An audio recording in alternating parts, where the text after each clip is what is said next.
Yo, what's going on, guys? Chase the Bro here, and welcome back to another Dark Souls 3 build video. Today I'm going to be showcasing my Darkmoon ninja build, which, as you may have guessed from the title, revolves around being a ninja while utilizing the Darkmoon Blade buff. To correctly use this build, you're going to need the Shadow Armor set, because it is the only armor set in the game that gives the true appearance of a ninja. Also, you're going to need the Onikiri and Ubadachi. They are the dual-wielding katanas, and they are extremely powerful when buffed with Darkmoon Blade. Now that we've covered the appearance of the build, let's get into the actual strategy of the build. So for those of you who have never used dual wielding weapons, when you're using a dual weapon, you can use the L1, which combos both swords into one attack. Now there are bonuses and drawbacks to this. For one, when you use the L1 combo attack with both swords, you're going to do 1.5 times the damage that you would using the R1 light attack. One of the drawbacks being that it takes twice the stamina, so it acts as though you used two light attacks in one. Dual wielding attacks are also more susceptible to parries because there are two actual swings of the weapon, so it's a little bit easier for your opponent to catch you off guard and get you with a riposte. So if you're fighting a parry king, make sure you make note of that and try not to spam them endlessly. As for the rest of the moveset, all the light attacks and heavy attacks are that of a regular katana, so you're going to feel pretty accustomed to them if you've used any other katana. The only real difference is the L1 combining both attacks as a dual wielding attack, and the fact that this thing has an amazing weapon art. So its weapon art is the L2 trigger, and when you pull that, you jump into a stance like you just witnessed. Now during this, you have pretty decent hyper armor. The only things that can really knock you out of that are ultra great swords or R2 attacks from great swords and a few other things that I'm just not going to list, but you'll know what you can power through. So if you happen to connect with the knee, it stuns your opponent long enough for you to follow up with an L1 and half of your second L1. I'm pretty sure they nerfed it in one of the patches because you used to be able to connect both, but now they often escape my second L1 attack. That being said, landing the weapon art and being able to follow it up with even one L1 light attack is still amazing. You do amazing damage, so I have no complaints here at all.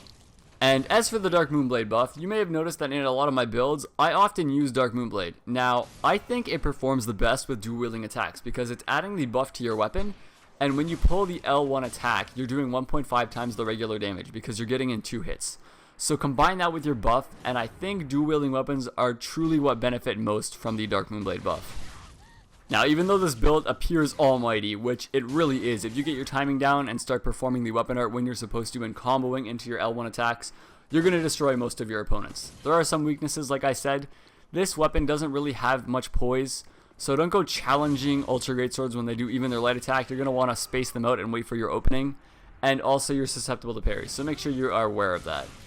Now, for those of you who are new to the game, this weapon used to be extremely popular when the game first came out with bleed builds. Now, it had some amazing bleed and you were able to put Carthus Rouge on it, and it bled someone instantly with the combo that I'm showing you right now. The L2, L1, L1 combo used to cause bleed, but it has been since nerfed, so it now performs much better with Darkmoon Blade, which is amazing for me because Darkmoon Blade is my favorite buff and it's my favorite type of build, so yeah.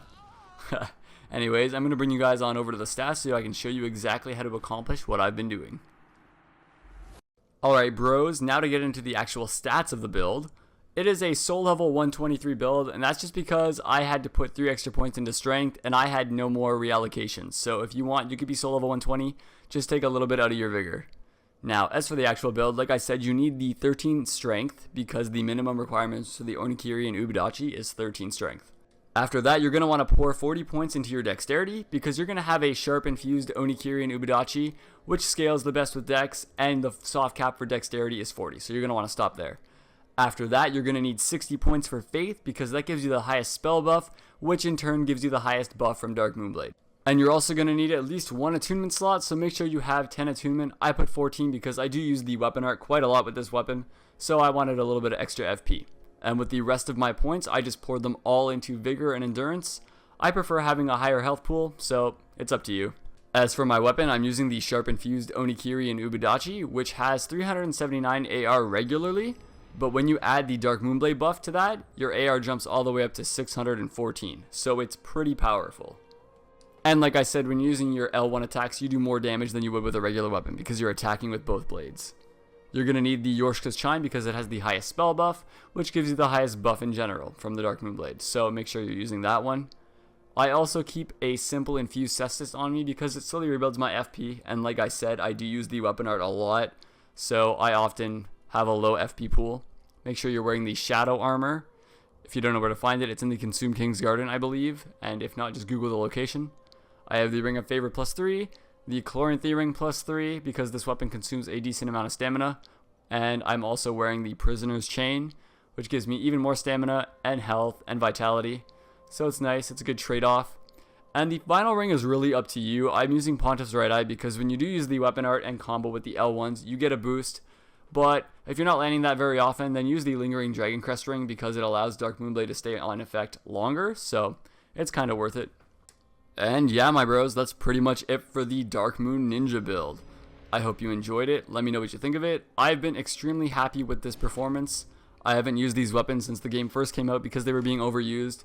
But now that not a lot of people use them, I thought it was time to bring them back, see what they're made of.